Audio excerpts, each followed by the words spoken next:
are about to connect with people who are ready to bring you the most open, honest, and revealing life stories. Welcome to JourneyTV. Hi, and welcome to this week's episode of JourneyTV. I'm Marlene Camille, and if you tuned in last week, you would have met our guest, Shavonne Strachan, who shared her journey through rejection. Shavonne, right before the break, you revealed that you had a childhood accident that caused you to lose several teeth, and how you would be teased everywhere you went. In school, even family members were insensitive towards you, what you were going on, and people would actually make a mockery of you. And like I said before the break, just hearing your story and picturing in my mind, I saw little Shavonne, and it honestly just broke my heart. So you mentioned how that caused you to keep your head down and keep you silent. Right. And something somebody told me what stuck with me was that the enemy always attacks you in the area that you're most anointed in. And so I found it, funny today realizing that he attacked my mouth. And so that kept me silent. I didn't want to speak, and I know now that the power that words have over you. So with me not being able to combat what was being thrown against me, I kind of received everything. So anything people would put on me, I just took it. And that made me, that broke me down so much, it made me a vulnerable person. And now when you're vulnerable, it gives room for the enemy to really attack you. And that's when I experienced, I think, around 4th grade too, like sexual harassment. I actually have Shavonne Strachan here with us again because there's so many layers to her story, and we are gonna hear exactly how she would have pushed through and become the empowered woman that she is today. Shavonne, like I said, there's so many layers to this experience that you've had, and it has affected every part of your being, but you were able to completely turn it around. Yeah. So I want you to recap what you would have shared last week on JourneyTV. Yeah, so last week I shared about how the accident I had caused my front tooth and everything to be knocked out, and that happened straight up to grade 11 from the 3rd grade. So you can imagine all of those years of rejection and being teased and being laughed at. It kind of shaped my character to be someone who was shy, to be someone who always looked down when they speak, or speak very softly, or even not at all. And having that character formed made me very vulnerable. And so even when I went through numerous sexual harassments, I was still afraid and ashamed to open my mouth and speak against it, because being silent became a part of my character. And so what I wanted to say was, as human beings, we crave love and to be accepted. And when you don't get that, it changes you. It changes the way you treat people. It changes the way you speak to yourself, and it even changes your decision making. And so throughout my life, as I got a little bit older, some of the decisions I made was based on me wanting to be accepted. And so after going through suicidal attempts, depression, promiscuity, which was a big one for me. And even with that, I can remember where it started in grade 11. Some of the more popular girls, more developed females, they were talking about sex. And it seemed to be popular, like something people liked. And so, I decided I would do it for that sake, because when they were having conversations, I had nothing to say. Wow. So I didn't know anything about it. And so I remember the first time I did it, the guy, he was probably like in the 12th grade, I think, or he had just graduated or something like that. And it was a horrible experience, it was very rough, it was very uncomfortable, but I just wanted to get it over with so I could talk about it. Wow. And I remember after that was done, I sat in the tub, and I could remember me just holding myself, crying and trying to scrub myself. And that was the first time I saw where I started to bleed, because I was like, okay, wow, I actually did this, and it wasn't even, I still didn't feel love. I still didn't feel accepted, because there was no love in it, but now I went back to school with something to talk about to fit in. To fit in. And they did accept me. Wow. after that, I started to climb up the social ladder a little bit. And so I feel like I started to lead with my body and my looks. And as I developed even more and I got my teeth done and what's not, I started going into all of these external things to feel more confident and accepted. So I started doing pageants, started getting in relationships with the popular guys just to say, but I would always, break up with them because I still had this vengeance in me. Like I wanted them to love me just so I could break their heart. Wow.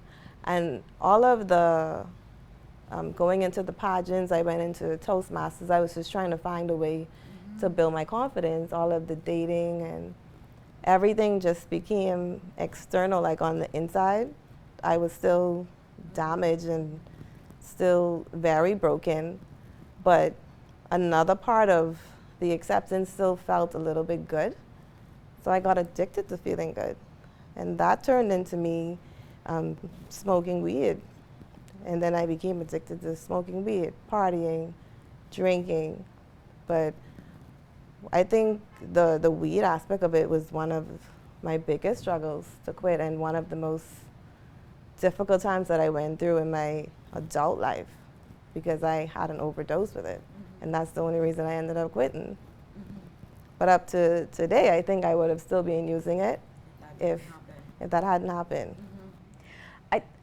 Through everything that you've said, there's one thing that I think it's important to let our viewers know. You grew up in a home where you had a lot of siblings as well. So your mom was working hard to make sure to be able to provide, right?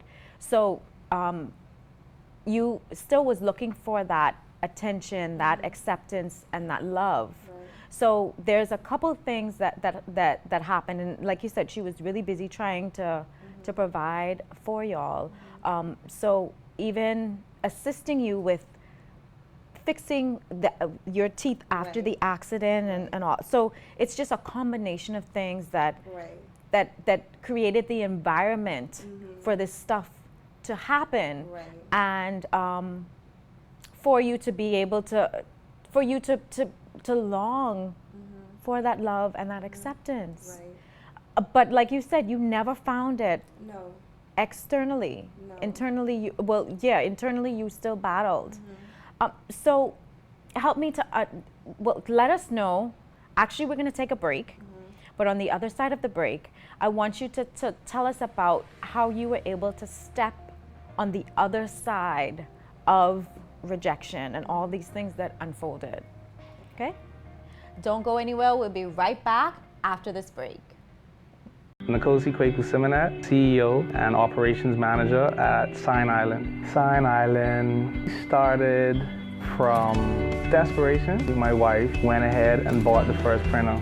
I still have no idea how we are where we are. I owe it all to my staff and my customers. You need support. One man is not an island. You can't do it on your own.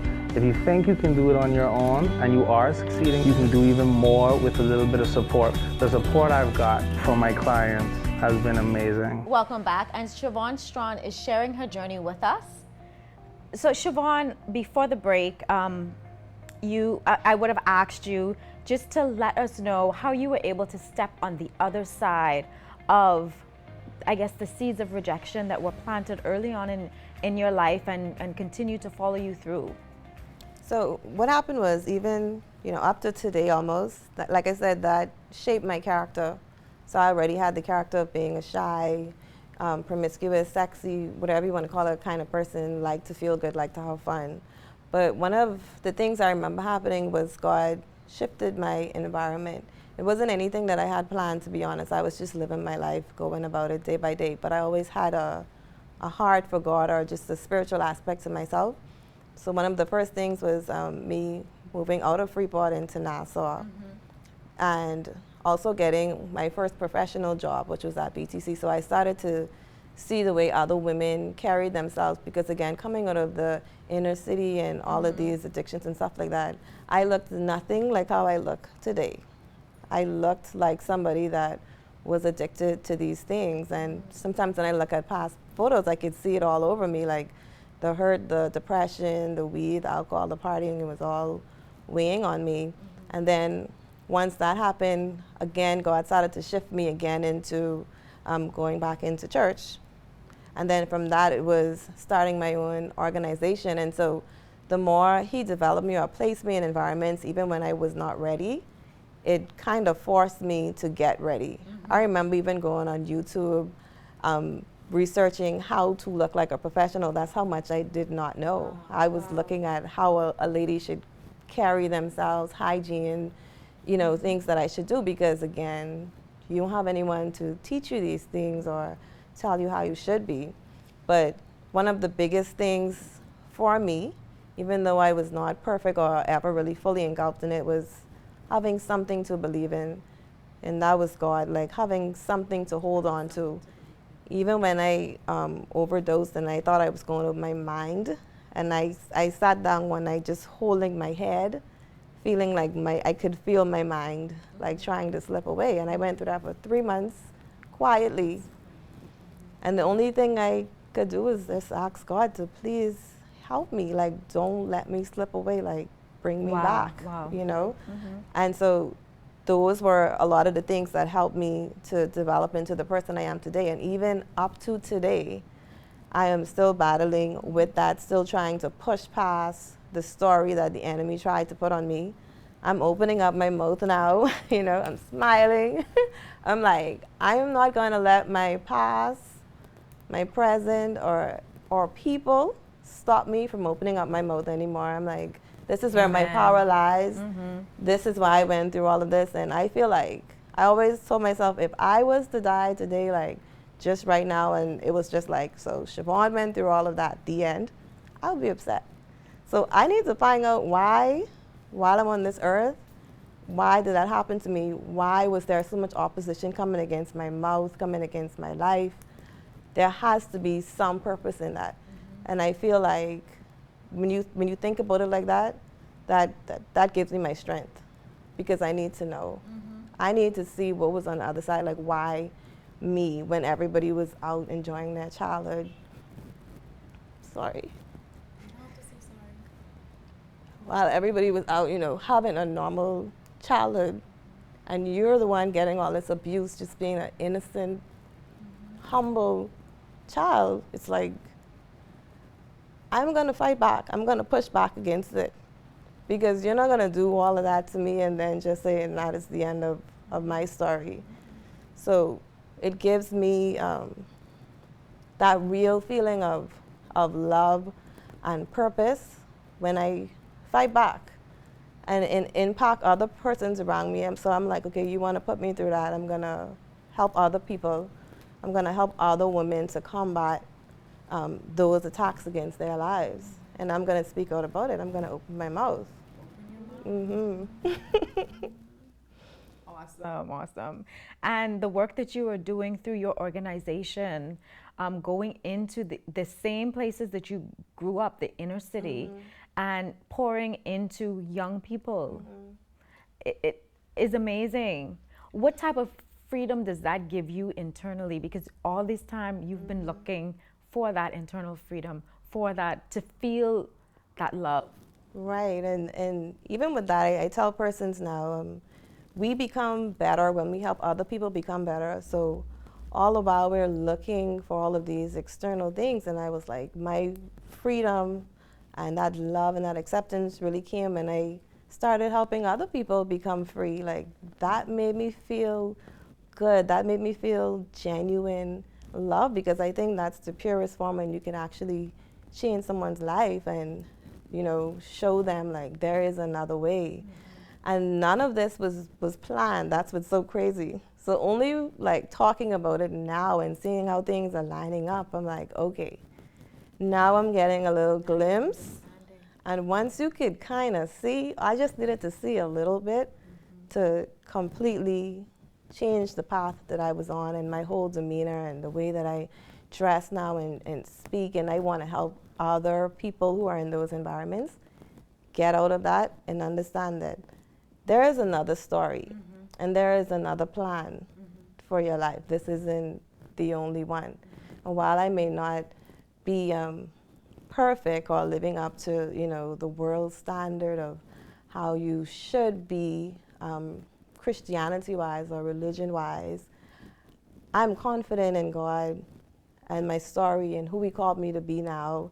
And I am accepting that I've made mistakes and things have happened, but now I see all of it is for a greater purpose. And I accept that now. There are people in this world that you have been assigned to. Right.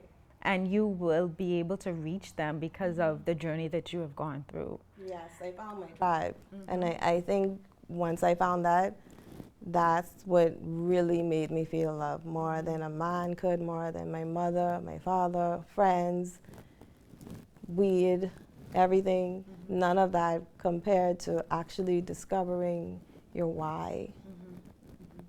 I'm so glad that you have found your voice.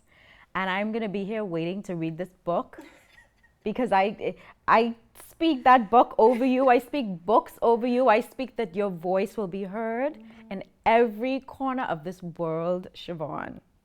Like you said, the enemy attacked you through your mouth, but it's going to be that vessel that is going to be used to penetrate every corner of this earth in the name of Jesus. I believe that. But thank you so much for joining us and sharing your story. Thank you. Is there anything else that you want to leave with our viewers? One thing I would like to say is something that I've heard Dr. Regina Martin said recently, and she said, you are not normal. And anytime you are not a normal person, you can expect opposition. You can expect not to fit in. And so just as darkness opposes light and evil opposes good, I feel like rejection opposes persons who are powerful, persons who are not normal.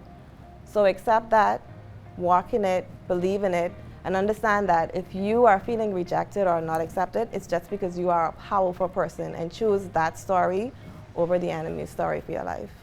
Don't you go anywhere. We'll be right back on Journey TV. Want to learn more about our guests? Subscribe to Footprints Journey blog, where special features will be released to give you more insight into their journeys and allow you to ask them questions. We want you to journey with us. Footprints! I am an overcomer. I am an overcomer. I am an overcomer. And you? You are an overcomer. I know because you have endured and persevered through so many of life's biggest challenges. Join us for stories like yours, stories of incredible strength, courage, and survival. Every Wednesday at 7 p.m. right here on RTV. Journey TV. Journey TV. We share life's truths.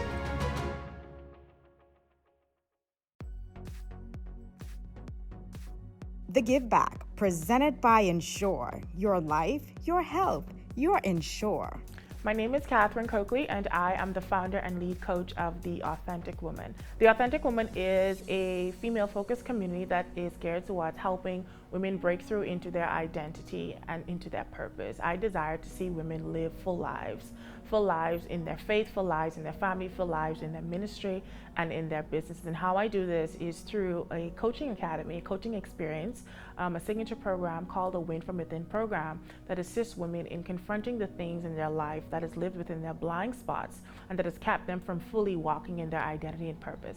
If you desire to become a part of the Authentic Woman's community, you can reach us on Instagram @_The Authentic Woman, or on Facebook, The Authentic Woman. I am always open to having women join the community and ensuring that there's a safe space for women who desire to be around like-minded women. So if you want to connect, you can follow those handles, or you connect with us on the website at www.connect@theauthenticwoman.online. On the website, you will be able to find more information as to how you can enroll, how you can become a part, or how you can just join the community. Move with strength and energy.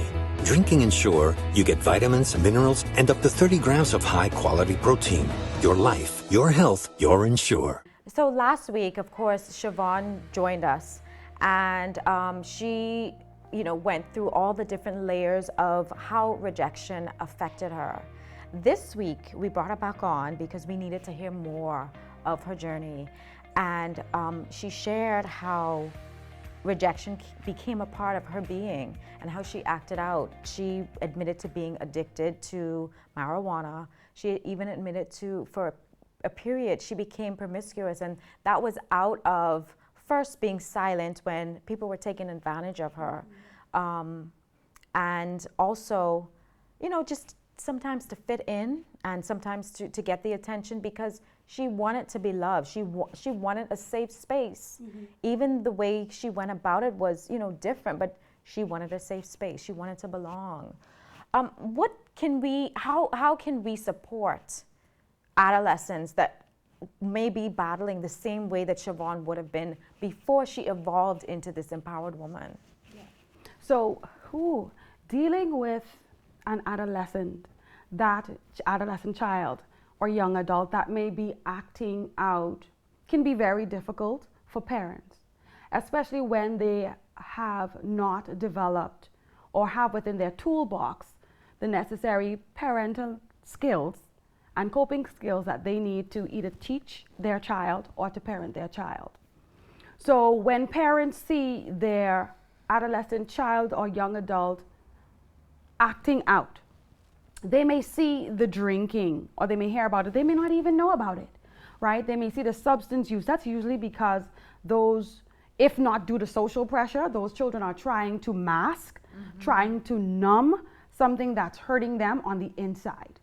And they've not yet found how to express it, either because they've been silenced often or because they just don't know, can't find the words, or like you say, don't have that safe space where they can feel I can divulge the information. That's because they may be afraid that no one is going to believe them, that I've been violated by so-and-so, or this has happened to me.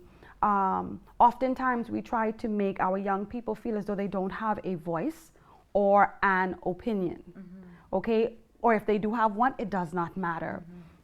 You may also see them acting out, joining gangs, or they may be skipping school. They may be fighting with their siblings. You want to investigate those behaviors, okay? You want to find out what is going on with that child. And if you find as a parent that your child is not quite comfortable speaking to you, there may be a mentor somewhere, right? In the informal or informal sense. There may be a teacher, there may be a coach, there may be a friend, there may be a godparent, there may be someone that child is more comfortable speaking or communicating with. Allow that child to express you know, what it is that they're going through. And if I could speak specifically to parents or even mentors of young people going through or exhibiting behaviors that are, in your opinion, unbecoming, but may be a reflection of something underlying, I would say to you, give them a safe space, okay? Give them a moment. Give them an opportunity to say what it is that is bothering them. Value their voice. Like your guest, she had a voice stolen from her, okay? So allow them to share feelings, allow them to have a voice, value their opinions, value their stories, value their voices. And if you don't have the tools to help them navigate whatever they expose to you, someone out there does. So I want to encourage you to seek out the professional help. You know, ask another parent who may have been through what you've gone through, okay, or who may be experiencing what you've gone through. There are so many support systems out there, and the internet technology with 2020 has taught us that we've made the world that much of a smaller space. So you can find support groups that are virtual, that you can get into other groups with parents and you can ask them. And if you are a young adult and you're listening to this, I want to remind you of who you are. I want to remind you and validate you. See, self-validation is important, but we often seek validation from others as well. So I validate you today, and I say to you that your opinion matters. You matter. Your story matters. Your voice matters. So if you have something to express, if you have something to share, find those spaces where you are comfortable to do that. Even if it's a person where you're comfortable sharing that. I want to hear your voice. I want to hear your story. And I would love to help you. And others are out there who are also willing to help you navigate whatever it is you are going through. Your situation, your circumstance does not have to define who you are. If you don't have the tools to get through it, someone does. Thank you so much. That was very powerful. Thank you for joining us. Until next time, give love and light to the people around you, but most importantly, don't forget to give it to yourself. Join us next time for more Journey TV.